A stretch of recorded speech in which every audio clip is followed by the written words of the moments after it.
2 भाजयेची केळी, अर्दो चमचो आमटाण उदक घालून फुगात दवरूंक जाय। केळ्याची कापां धुवन मीठ लावंक जाय। 1 चमचो मिरची पावडर, पाव चमचो हळद पावडर, आमटाणीचें पाणी लावपाक जाय।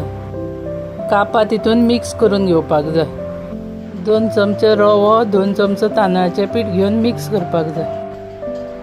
पीठ दोनूय सायडींनी लावपाक जाय कापां।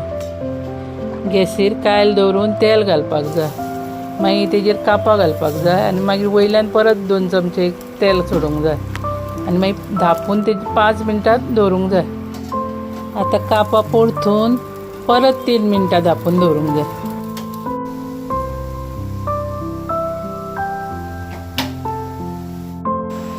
भाजलेली केळीची कापां रेडी। व्हिडिओ आवडलो जाल्यार लायक, शेअर आनी सबस्क्राईब करा।